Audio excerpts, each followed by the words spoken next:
Hello बच्चों, कैसे हैं आप लोग। आई होप आप सब लोग बहुत अच्छे से होंगे और अच्छे से पढ़ाई भी कर रहे होंगे। तो हम लोगों ने लास्ट क्लास में एक बहुत ही इम्पॉर्टेंट चैप्टर बायो का स्टार्ट किया था, क्लास 10th का, जो कि है लाइफ प्रोसेस चैप्टर। और अगर हम एग्ज़ाम पॉइंट ऑफ व्यू से देखें तो जैसे मैंने आपको लास्ट क्लास में भी बताया था कि it's extremely important chapter according to exam point of view. Exam में इसमें से 1 मार्क, 2 मार्क, 3 मार्क्स और 5 मार्क्स में भी क्वेश्चन आता है। तो ये चैप्टर हम बहुत ध्यान से करेंगे और बहुत ही इम्पॉर्टेंट चैप्टर है। और हर एक टॉपिक इस चैप्टर का इट इज़ एक्सट्रीमली इम्पॉर्टेंट। तो हमने लास्ट क्लास में स्टार्ट किया था न्यूट्रिशन के टॉपिक, जिसमें कि मैंने आपको प्लांट्स के अंदर में न्यूट्रिशन कैसे होता है और फोटो जो कि फोटोसिंथेसिस प्रोसेस के थ्रू किया जाता है, क्योंकि उसमें ऑटोट्रॉफिक मोड ऑफ न्यूट्रिशन होता है। और वो कैसे होता है, किस तरीके से प्लांट्स अपने फूड को प्रिपेयर करते हैं, फोटोसिंथेसिस में कौन सी दो फेजेस इन्वॉल्व होते हैं, कौन से फैक्टर्स उसको अफेक्ट करते हैं, ये सारा हम पिछली क्लास में कर चुके हैं। जिसमें कि मैंने आपको बताया है कि प्लांट्स किस तरीके से अपने फूड को प्रिपेयर करते हैं और कैसे वो एनर्जी को यूटिलाइज करते हैं। तो आज हम जो करने वाले हैं, आज हमारा टॉपिक है हेटरोट्रॉफिक मोड ऑफ न्यूट्रिशन।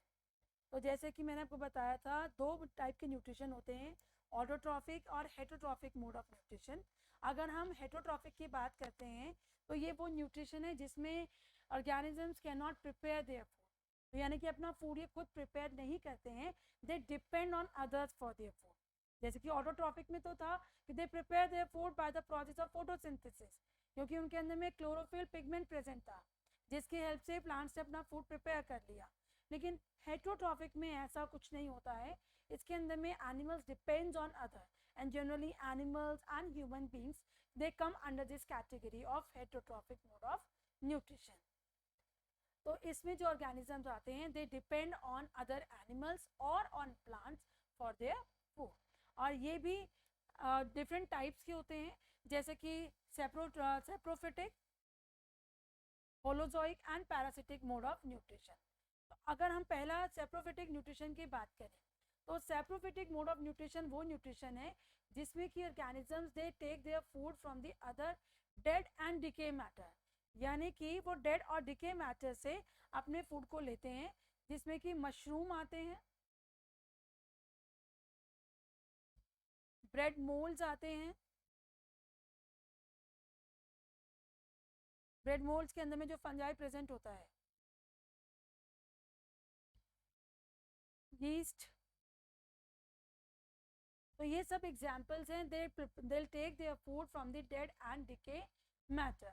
तो ये ऑर्गेनिजम्स क्या करते हैं, ये डेड और डिके मैटर से अपने फूड को कंज्यूम करते हैं, and then they will grow in size and they will complete their life cycle. And this type of nutrition is known as saprophytic nutrition. Next nutrition हमारा आता है parasitic nutrition. अगर हम पैरासिटिक न्यूट्रिशन की बात करते हैं तो इसमें एक ऑर्गेनिज्म दूसरे लिविंग ऑर्गेनिज्म की बॉडी में एंटर करता है और वहाँ से एनर्जी लेता है and then completes its life cycle. अगर हम पैरासिटिक की बात करें तो जो ऑर्गेनिज्म एंटर करेगा, जिसकी बॉडी में एंटर करेगा, उसे हम कहते हैं होस्ट। यानी कि जब एक ऑर्गेनिज्म दूसरे ऑर्गेनिज्म की बॉडी में एंटर करता है और वो दूसरा ऑर्गेनिज्म लिविंग होना चाहिए, उसे हम कहते हैं host. So it enters into the host body and takes energy from it and complete its life cycle. So this kind of nutrition is known as parasitic mode of nutrition. और example इसका है कास्क्यूटा,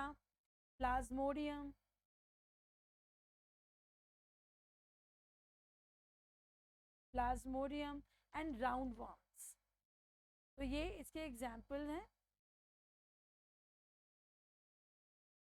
जिसमें कि ये दूसरे body में enter करेंगे और वहाँ से एनर्जी को लेते हैं, then they will complete their life cycle. Then next is holozoic nutrition. अब होलोजोइक न्यूट्रिशन होता है, इसमें कॉम्प्लेक्स फूड मटेरियल को कंज्यूम करेगा organism and then it breaks into simpler form, and this type of nutrition is known as holozoic nutrition and it takes place inside the body. जब हम holozoic nutrition की बात करते हैं तो इसमें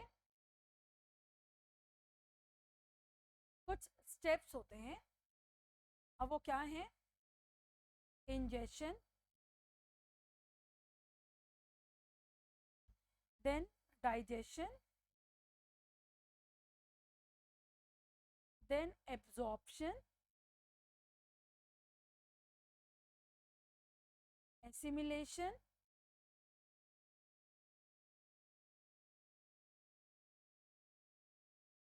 and last is egestion. तो जब हम होलोजोइक न्यूट्रिशन की बात करते हैं तो इसमें ऑर्गेनिजम्स कॉम्प्लेक्स फूड मटेरियल को कंज्यूम करेंगे, then they will break that complex food material with the help of certain enzymes and the glands present in their body, and then they'll absorb it or consume it. Then that food provides energy to them.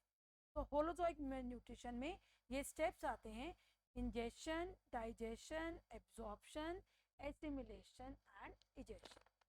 तो holozoic nutrition में जो animals आते हैं, depending on the type of the food they consume, they are of 3 types: herbivores, carnivores and omnivores. और ये आपने अपनी छोटी क्लासेस में पढ़ा होगा कौन से हार्बिवोर्स एनिमल्स होते हैं, कौन से कार्निवोर्स होते हैं और कौन से ओमनिवोर्स होते हैं. तो ये मुझे आप कमेंट सेक्शन में लिख के दिखाइए कि हार्बिवोर्स कौन से होते हैं, कार्निवोर्स और ओमनिवोर्स. तो हार्बिवोर्स कौन से हुए? जो कि सिर्फ प्लांट या प्लांट प्रोडक्ट्स को कंज्यूम करते हैं, प्लांट या प्लांट प्रोडक्ट्स को. और कार्निवोर्स जो कि सिर्फ एनिमल फ्लैश खाते हैं. और ओमनिवोर्स जो कि दोनों को कंज्यूम करते हैं, both plant and animal product.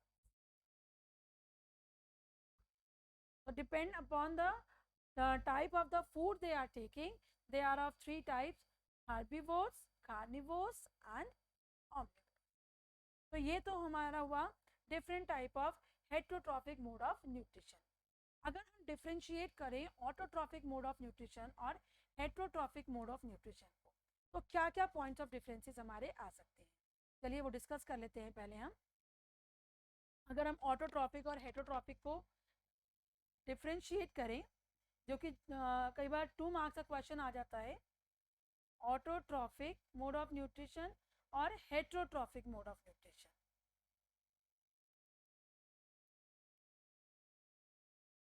तो इनके अगर हम डिफरेंसेस की बात करते हैं तो ऑटोट्रॉफिक किस में होता है?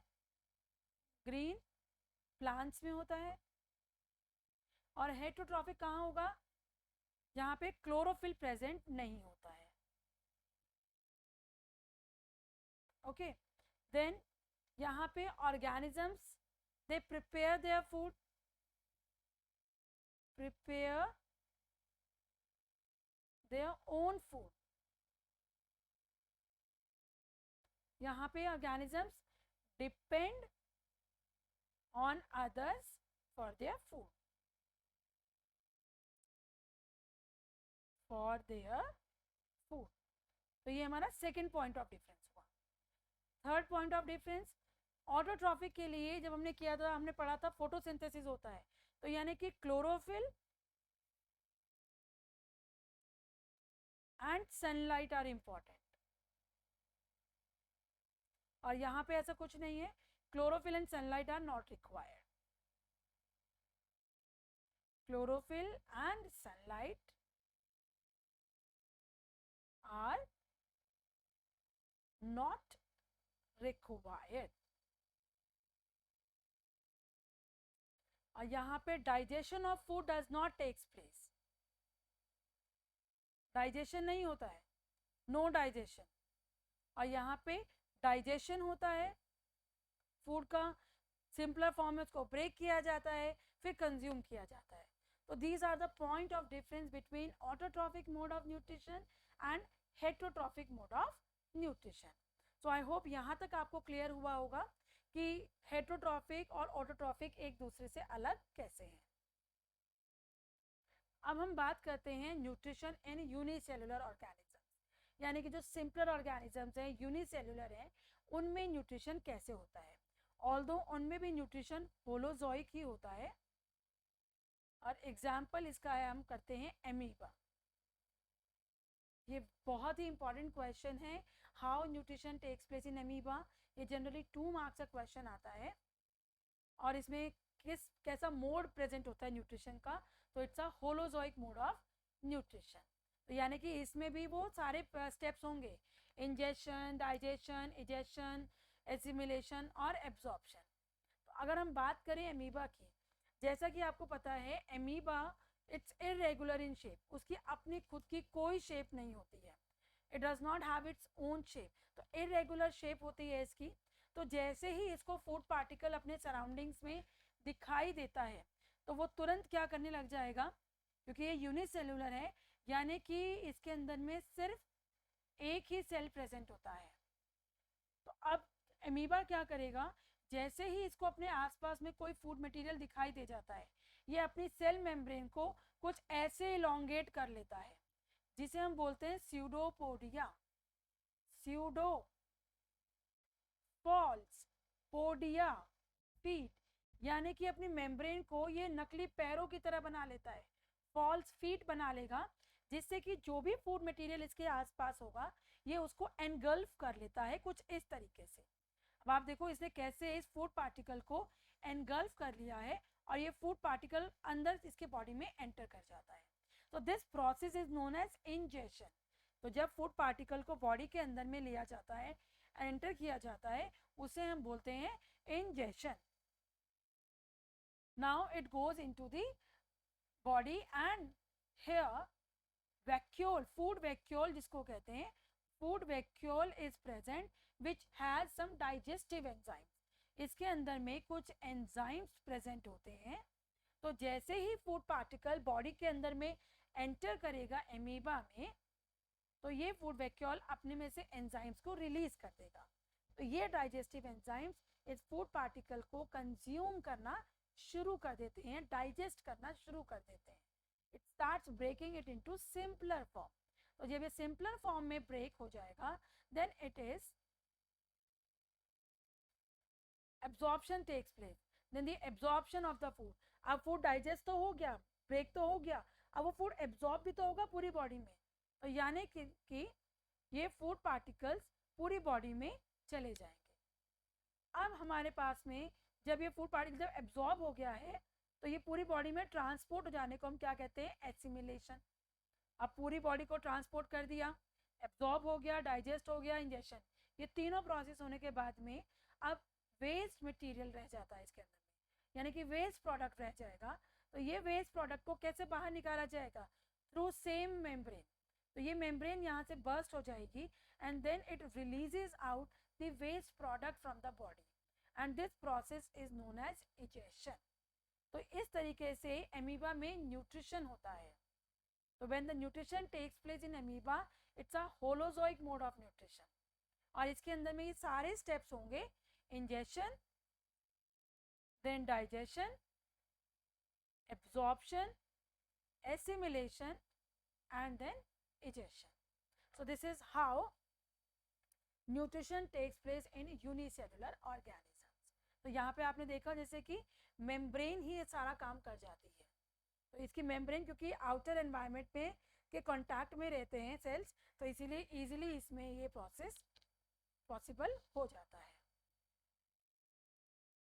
तो ये वाले प्रोसेसेस हैं हमारे जो कि होलोजोइक न्यूट्रिशन में इन्वॉल्व होते हैं, ingestion, digestion, absorption, assimilation and egestion. These are 5 steps which are the main basic steps of the holozoic mode of nutrition. अब हम बात करते हैं ह्यूमन डाइजेस्टिव सिस्टम की। अगर हम ह्यूमन डाइजेस्टिव सिस्टम के बारे में बात करें, मल्टी सेलुलर ऑर्गेनिजम्स के बाद में हायर ऑर्गेनिजम्स के बारे में, तो उसमें किस तरीके से न्यूट्रिशन होता है। सबसे पहले तो हम ये देखते हैं कौन कौन से पार्ट्स हैं जो कि ह्यूमन डाइजेस्टिव सिस्टम में इन्वॉल्व रहते हैं। तो वो पार्ट्स हैं, पहला है माउथ, जिसके अंदर में प्रेजेंट है हमारी टंग, टीथ और सलाइवरी ग्लैंड्स। तो ये तो हुआ हमारा फर्स्ट पार्ट। सेकेंड इसमें हमारी होती है ईजोफेगस, जिसे हम फूड पाइप भी कहते हैं। अब हम नीचे की तरफ आते हैं तो यहाँ है हमारा स्टमक, फिर ये हमारा liver, then pancreas, gall bladder, then large intestine, small intestine, और लार्ज इंटेस्टाइन रेक्टम और सिकम और एनस पार्ट में डिवाइड रहता है, और स्मॉल इंटेस्टाइन डिवाइड रहता है डिओडिनम, जियोजिनम एंड इलियम पार्ट। तो ये कुछ पार्ट्स में हमारा स्मॉल इंटेस्टाइन डिवाइड रहता है। अब हम बात करते हैं, तो ये तो ऑर्गन्स हैं और ये तो पार्ट्स हैं जो कि इन्वॉल्व रहते हैं हमारे डाइजेशन में। तो these are the various parts which are involve in the nutrition in human beings. अगर हम पहले माउथ की बात करें तो सबसे पहले अगर हम देखें टंग, टंग का काम क्या होता है? It is a muscular organ, it is a muscular part of the body and which mixes the saliva with the food. तो टंग का काम क्या होता है? ये जो भी हम फूड कंज्यूम करते हैं तो जो सलाइवा होता है, जो कि कौन सिक्रीट करता है? Salivary glands.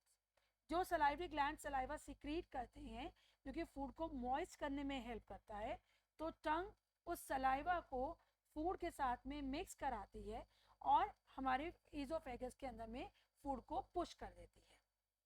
अब हमारे पास में आते हैं टीथ। अगर हम टीथ की बात करते हैं तो two type of teeth are there, permanent and temporary teeth. जैसे कि छोटे बच्चों में जब टीथ आने स्टार्ट होते हैं तो उन्हें बोलते हैं टेम्परेरी टीथ। तो जब वो टूट जाते हैं तो उनके बाद में फिर से रिप्लेस हो जाते हैं टीथ, उन्हें बोलते हैं परमानेंट। एक बार जब परमानेंट टीथ आ जाते हैं उसके बाद में उनका कोई रिप्लेसमेंट नहीं है। And these teeth are of different types, incisors, then we have canines, then we have premolars, and then we have molars. और अगर हम नंबर ऑफ टीथ की बात करें तो कुछ ऐसा अरेंजमेंट रहता है। इंसिजर्स हमारे 2x2 होते हैं, कैनाइन्स हमारे 1x1, प्री मोलर हमारे 2x2 और मोलर्स हमारे 3x3।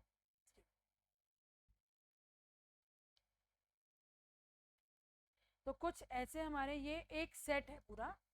तो अरेंजमेंट ऑफ टीथ ये हमारा डेंटल फॉर्मूला इसको कहा जाता है।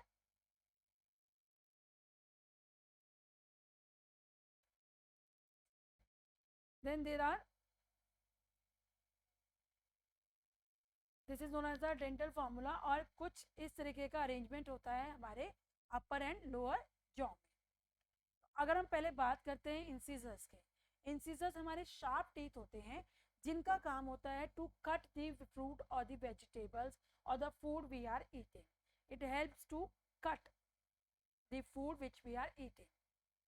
कैनाइन्स का काम होता है, they are very sharp teeth and they help in the tearing of the food. और कैनाइन्स जनरली जो कार्निवोर्स रहते हैं उनमें काफ़ी शार्प रहते हैं, so they help in tearing the flesh of the other animals. Then premolars का काम होता है grinding और chewing में, they help in chewing and grinding of the food. And then molars, they also help in further chewing and grinding of food. तो ये हमारे teeth हैं जो कि प्रेजेंट होते हैं और ये डेंटल फॉर्मूला है। Incisors 2x2, canines 1x1, premolars 2x2 and molars 3x3. So this dental formula it is present in each jaw. Okay. Then अब हम बात करते हैं ईजोफेगस की। ईजोफेगस में कोई डाइजेशन ऑफ फूड नहीं होता है। It's just like a passage which takes the food from mouth to the stomach. यानी कि ईजोफेगस फूड को माउथ से स्टमक में ले जाने का काम करता है। अब नेक्स्ट आता है हमारा स्टमक। स्टमक का हेल्प होता है, काम होता है, it helps to digest the food. इसके अंदर में कुछ एंजाइम्स प्रेजेंट होते हैं जो कि ब्रेक करते हैं और फूड को ग्राइंड करने में हेल्प करते हैं। फिर ये हमारे कुछ ग्लैंड्स हैं, लिवर और पेनक्रियाज, जो कि अपने में से सिक्रीशन को निकालते हैं और जो कि फूड को डाइजेस्ट करने में, फर्दर डाइजेशन में हेल्प करते हैं। गॉल ब्लैडर का काम होता है फूड को स्टोर करना, जो एक्सेस फैट होता है उसको स्टोर करना और ब्रेक करवाने में हेल्प करता है। देन स्मॉल इंटेस्टाइन, यहाँ पे फूड का एब्जॉर्प्शन होता है, जो भी फूड डाइजेस्ट हो जाता है और उस फूड को एब्जॉर्ब करना होता है तो वो कहाँ आके होता है, स्मॉल इंटेस्टाइन में। अब स्मॉल इंटेस्टाइन के बाद में कोई डाइजेशन नहीं होता, इसमें यहाँ पे सिर्फ एब्जॉर्प्शन होगा, उसके यहीं से ही पूरी बॉडी को फूड, जो डाइजेस्टेड फूड है वो ट्रांसपोर्ट कर दिया जाता है। फिर आता है लार्ज इंटेस्टाइन, यहाँ पे जो भी हमारा वेस्ट प्रोडक्ट रहता है वो लार्ज इंटेस्टाइन में चला जाता है और ये एनएस के थ्रू बाहर निकल जाता है। तो these are the different parts which are involve in the process of nutrition in human beings. और हम अगर बात करें ग्लैंड्स की, तो वो कौन कौन से ग्लैंड्स हैं जो कि न्यूट्रिशन में हेल्प करते हैं। जनरली ये 1 मार्क का क्वेश्चन होता है, name the glands involve in the digestion of food. तो वो कौन कौन से हमारे ग्लैंड्स हैं। फर्स्ट है हमारा salivary gland, second liver, third is pancreas. और ये हमारे 3 ग्लैंड्स हैं जो कि डाइजेशन में हेल्प करते हैं। किसमें, डाइजेशन में। ऑल्दो बहुत सारे ग्लैंड्स प्रेजेंट होते हैं हमारी बॉडी में, लेकिन अगर हम डाइजेशन की बात करें तो ये 3 ग्लैंड्स इन्वॉल्व रहते हैं। तो ये तो हुआ हमारा कौन कौन से पार्ट्स प्रेजेंट हैं ह्यूमन डाइजेस्टिव सिस्टम में। अब आता है कि प्रोसेस ऑफ डाइजेशन होता ही कैसे है। अगर हम बात करें ह्यूमन डाइजेस्टिव सिस्टम की, तो सबसे पहले फूड माउथ में जाता है, यहाँ पे जो टीथ होते हैं उसको ग्राइंड करेंगे, च्यू करेंगे, बाइट करेंगे। तो पहले बाइटिंग ऑफ फूड होगा, कटिंग ऑफ फूड होगा, then chewing and grinding of food होता है। जब ये प्रोसेस हो रहा होता है उस टाइम पे सलाइवरी ग्लैंड्स अपने में से सिक्रीट करते हैं सलाइवा, और जिसके अंदर में प्रेजेंट होता है सलाइवरी एमाइलेज, जो कि एक एंजाइम है। तो ये कौन निकालता है, सलाइवरी ग्लैंड्स सिक्रीट करते हैं सलाइवा को, जिसके अंदर में सलाइवरी एमाइलेज प्रेजेंट होता है। ये सलाइवरी एमाइलेज फूड में कार्बोहाइड्रेट पार्ट को ब्रेक करने में हेल्प करता है,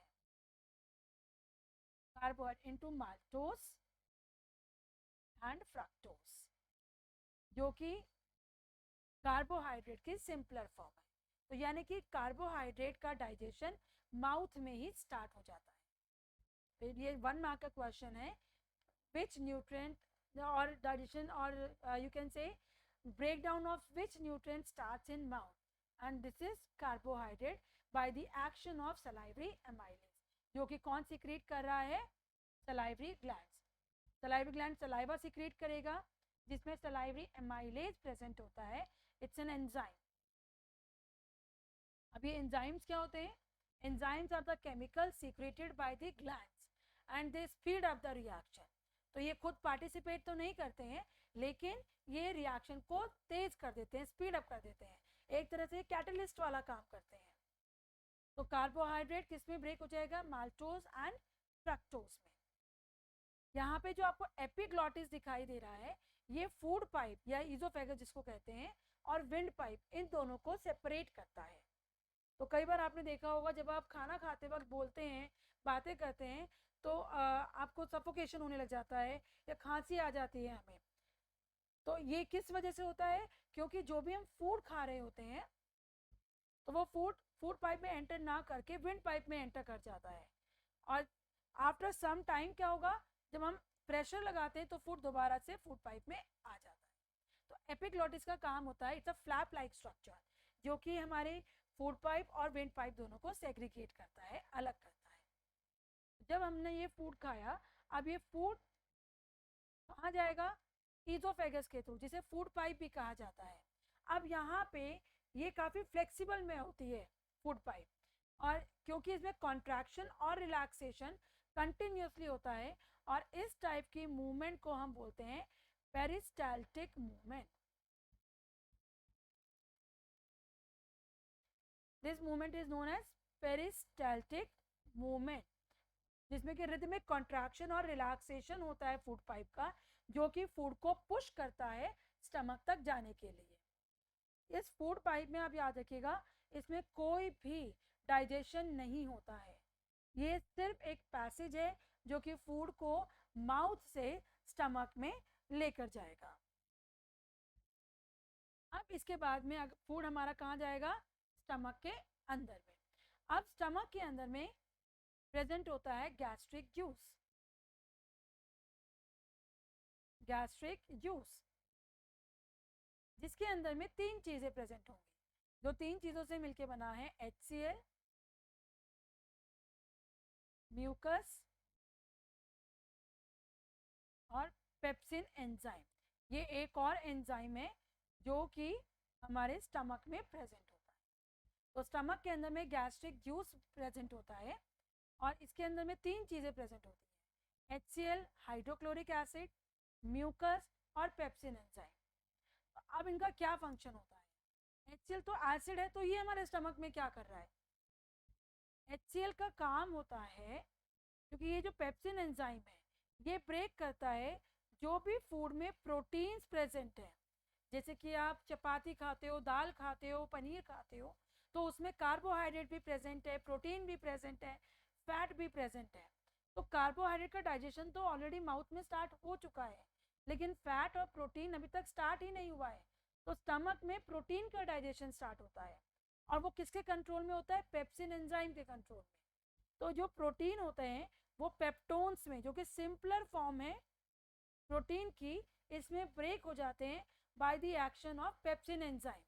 और ये पेप्सिन एंजाइम तभी वर्क करता है जब इसको एसिडिक मीडियम मिलता है, और इसको एसिडिक मीडियम कौन प्रोवाइड करेगा, ये HCl। तो HCl का काम होता है, it provide acidic medium to the pepsin enzyme so that it can break protein into peptones, ताकि ये प्रोटीन को पेप्टोन में इजीली ब्रेक कर सके। इसके अलावा HCl का काम एक और होता है, जो भी बैक्टीरियाज हमारे स्टमक में एंटर कर जाते हैं उनको भी किल करने में हेल्प करता है, उनको मारने में हेल्प करता है। तो HCl के 2 फंक्शन हुए, एक तो it kills bacteria, very important question, ये 1 मार्क का क्वेश्चन है। सेकेंड है, it provides acidic medium, provides acidic medium। तो ये तो हुए हमारे पेप्सिन और HCl के फंक्शन। अब भाई ये म्यूकस क्यों प्रेजेंट है, इसका क्या काम है, हम कह रहे हैं बार बार कि HCl है, ये एसिड है। तो अगर एसिड हमारे स्टमक में प्रेजेंट है तो हमारी वॉल्स को रप्चर भी तो कर सकता है, तब ये हमारा एक फ्रेंड बन के आता है जिसे हम कहते हैं म्यूकस। तो म्यूकस हमारे स्टमक की वॉल में प्रेजेंट होता है, जो कि HCl से उसको प्रोटेक्ट करता है। यानी कि HCl से अगर जब HCl ज़्यादा सिक्रीट होने लग जाता है तो ये म्यूकस हेल्प करेगा हमारी स्टमक वॉल को HCl की सिक्रेशन से प्रोटेक्शन। कई बार आपने ऑब्जर्व किया होगा, आप स्पाइसी फूड खा लेते हैं तो आपको एसिडिटी हो जाती है, तो उस केस में क्या होता है, HCl तो ऑलरेडी प्रेजेंट है ही हमारे स्टमक में, आप और एसिडिक चीज़ें खा रहे हो तो उससे एसिड ज़्यादा बन जाता है, जिस वजह से हमें एसिडिटी फील होती है due to more formation of acid in the stomach. उस केस में हम क्या लेते हैं, कोई स्ट्रॉन्ग बेस लेते हैं in the form of antacids, Eno वगैरह पी लेते हैं, तो जो कि उसके इफेक्ट को न्यूट्रलाइज कर देता है। क्योंकि अगर आप बहुत ज़्यादा स्पाइसी या ऑयली चीज़ें खाते हैं जिसमें एसिड ज़्यादा प्रोड्यूस होगा, तो कई बार ये म्यूकस जो मेम्ब्रेन होती है ये रप्चर हो जाती है, ये टूटने लग जाती है, जो कि क्या बन जाता है, पेप्टिक अल्सर,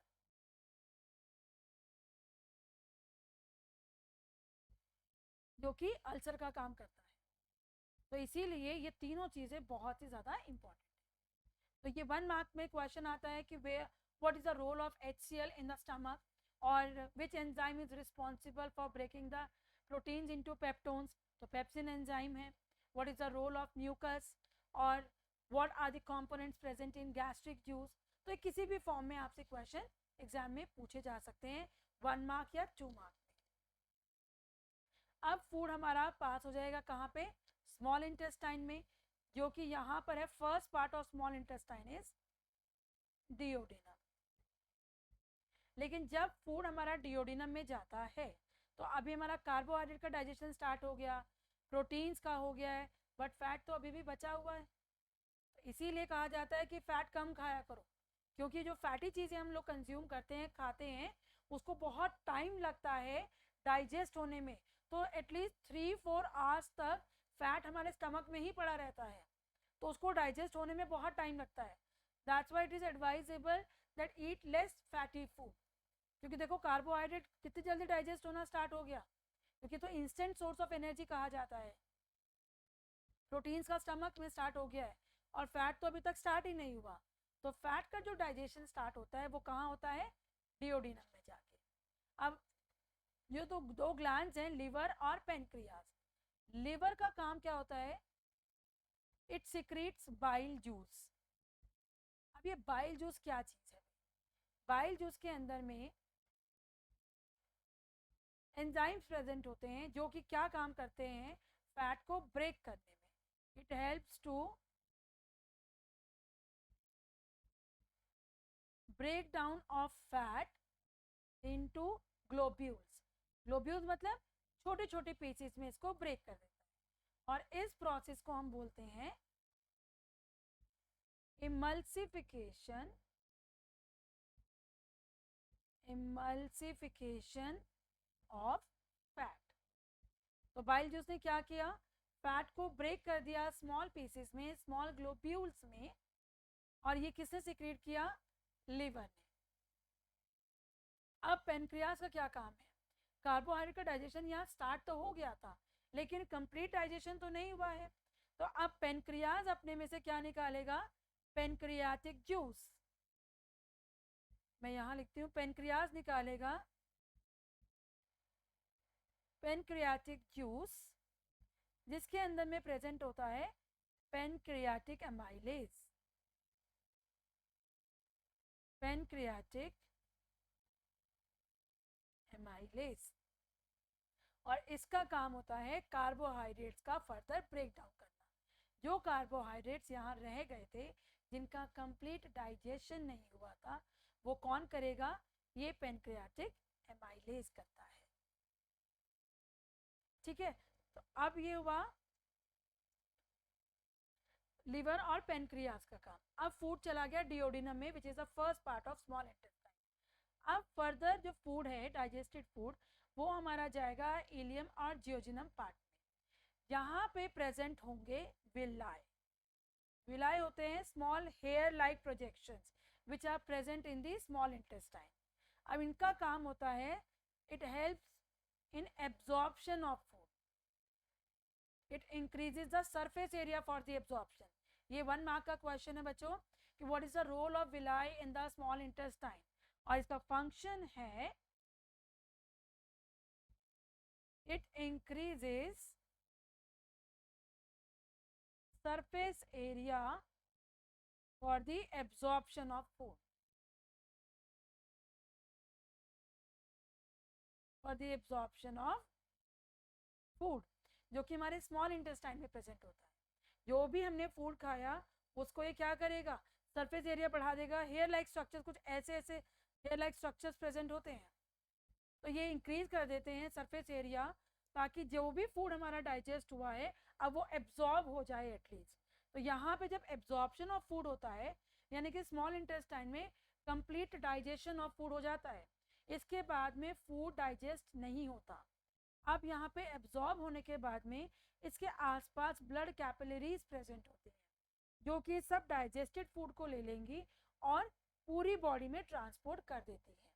और इस फूड को लेना और पूरी बॉडी में ट्रांसपोर्ट करना इज नोन एज एसिमिलेशन।